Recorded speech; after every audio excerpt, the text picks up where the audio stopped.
episodes and stories relating around sexomnia. Most cases of sleep sex recorded in psychiatry literature involve men, but women suffering from parasomnia tend to be less violent but more vocal, Fernandi says. Sexomnia is rare and examples that end up in court are rarer still. Fernando says Auckland University is about to begin a project to identify all Australians, all cases, but there are thought to have only been a few in the New Zealand area. The most common sleep problem people come to him with is insomnia. So I'm just going through this. So where is it? So they're waking up to sleep disorders. 2 to 3% of the world's population are affected by sleep disorders called parasomnia. They cover a range of automatic behaviours when we're awake: talking, walking, having sex, driving, cooking, texting, eating and dressing. Sexomnia is a subset of a parasomnia first identified and named by researchers in 2003. There are 5 known cases where sexomnia has been used as a legal defence in New Zealand. Now, there's a film, I can't think what it's called now, where a female was using sexomnia as an excuse to be able to masturbate in her husband's brother's bedroom. And that's where it first came to me that, is this an actual case? And researching online, yes, there's been many cases, not many by women, more so by men, but it's something that shouldn't be ruled out. But that's not me giving you an excuse to pretend that you have sexomnia. Any bloke, guy, person who is listening to this or watching this, Rose Talk Sex does not endorse any fakerism in sexomnia. Don't do it. Leave them alone. But if you know anybody that has suffered from sexomnia, or you know any stories that you'd like to share with me, then please let me know. I've got the phone, you've got the number. Let me know what your thoughts are. Let me get rid of this story. Moving on. Now, I can't believe this story. Upskirting supporter MP rebels again in against FGM. Now, I just don't know what is wrong with this particular MP. Somebody sort him out. It's just not right. MP who blocked FGM bill is warned not to put girls in danger. Girls will be put in real danger if a law against FGM is rejected again this week. A rebel MP has been warned.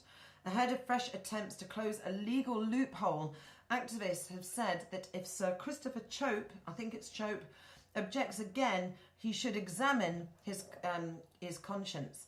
Last summer, the Tory politician blocked plans that would allow girls at imminent risk of being cut to be removed from their homes. Just weeks later, he shouted down legislation that would have made upskirting a crime at the time. Sir Christopher 71 says he will always object to private member bills as a point of principle, claiming that they had not had enough scrutiny. This is despite him sponsoring many himself, including an imminent one that would restrict the rights of workers after Brexit. Metro.co.uk understands that the FGM bill, which would amend the Children's Act 1989, is due back before Parliament on February the 1st, so that's now gone. It is rectifying a legal oversight and has the support of the Ministry of Justice, but will fail if Sir Christopher or anyone else objects. Campaigners are worried that this is the last chance it can be heard, especially if the Brexit chaos triggers another general election and the process has to begin again. Lord Michael Berkeley, the crossbench peer who is trying to amend this existing law, told Metro, "There's something wrong in our system when one man can cause so much havoc. Lots of time and money has been expended to get this bill to where it is. Everyone agrees it is a good thing, but because of his objection, he is stopping it. If what he is doing results in a child being unnecessarily cut, that is on his conscience. I don't think he realises he is playing with people's lives. He might say politicians are always doing that and realise that, but I think the obsession with protocol means he is blind to the havoc he is actually wreaking. Parliamentary authorities need to look at this. FGM, female genital mutilation, is a harmful traditional practice involving the cutting or removal of the external female genitals. City University estimates there are 137,000 girls and women living with FGM in England and Wales, and further 144,000 girls at risk. There is absolutely no medical or religious justification for the act, which has been illegal in the UK since 1985. It is a crime to take a child abroad to be cut, and the family courts can issue protection orders to safeguard vulnerable children. Lord Berkeley's bill would go one stage further and allow at-risk girls to be taken into temporary care, like those in abusive households or in cases of suspected forced marriage. The composer and musician added, "I don't think there are any lengths we shouldn't go to in this country to stop this practice. It's completely barbaric. Every doctor or gynecologist I speak to speaks of the colossal damage this does. That's why I feel so strongly about this man who, on a whim, is trying to stop it from passing through the Commons." Sir Christopher, who made a peer in 1918, is notorious for blocking private member bills in Parliament. He delayed a posthumous pardon for academic Alan Turing, the Second World War codebreaker, who was prosecuted for being gay.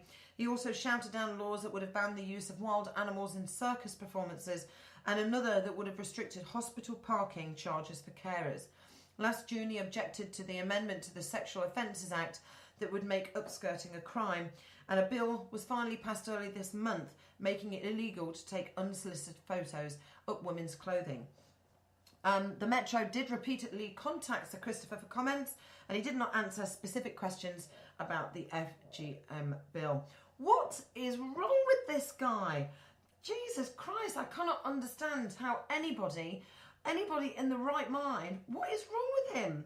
Can you not see that this is a dangerous thing that he's playing with people's lives, and it's just exactly the same as everything that's gone on with upskirting. Is he a pervert? Is he a pervert that likes this sort of thing on young women?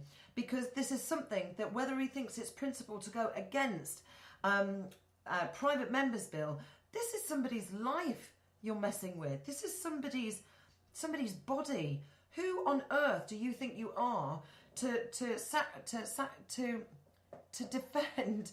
Not defend. What's the word I'm looking for? To violate somebody by your means of power, violate somebody else's protection. How can you violate somebody else's protection, right to be protected, because of your principles? You should be ashamed of you. You will never probably listen to this, but if you do, you are a disgusting old man, and people like you should not have a seat of power. Honestly, there we are. Get it out. Get it out. What a horrible person. This is why certain people should not be politicians. They do it purely on power. Power-hungry people. Disgusting. Anyway, on a polite note, let's moving on. Lack of sleep can make your vagina depressed. Do you want a depressed vagina? I know I don't want a depressed vagina, but new research says lack of sex makes your vagina depressed, but also sleeping.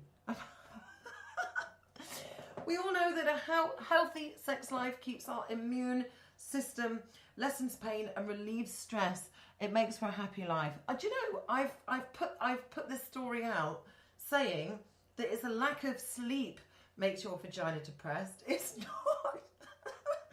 It's actually the lack of sex makes your vagina depressed. I need to amend all my stories. So everybody, I'm so pleased I didn't tweet this out. For everybody who follows my tweets earlier on, let me change that over there quickly. Lack of sex makes your vagina depressed.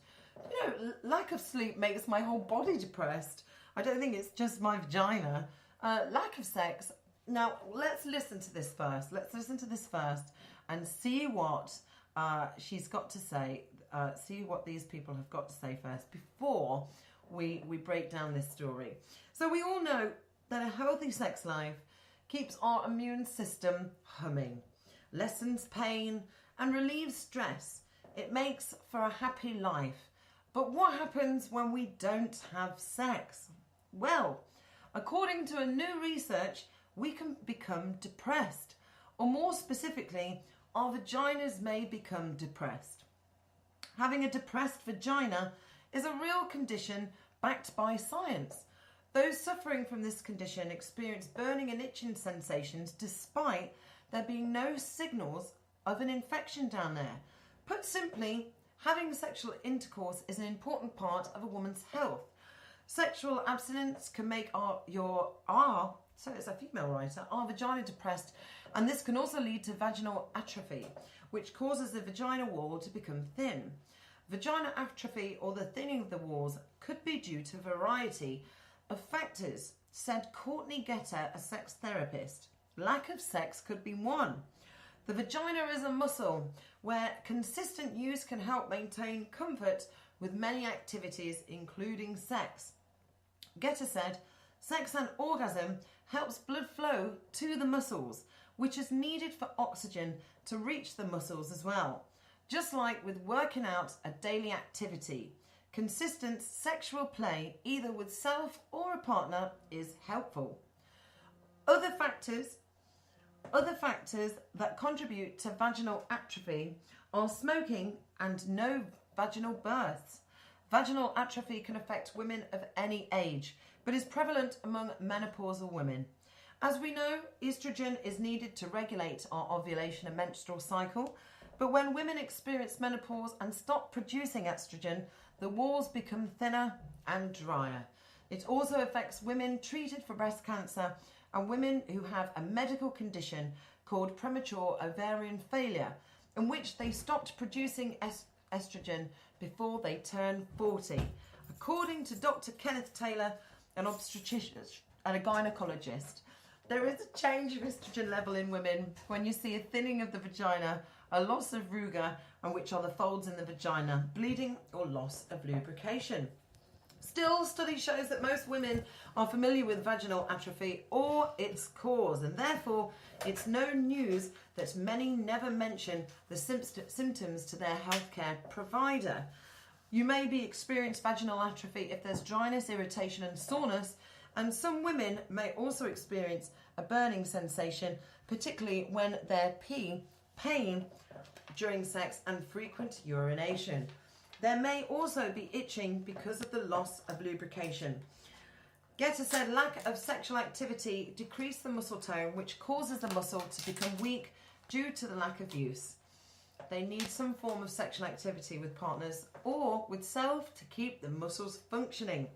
Natalie Elliott said, a sex therapist, said that she had seen at least 2 cases a year of women who suffer vaginal atrophy, and all of them have been 50 and older.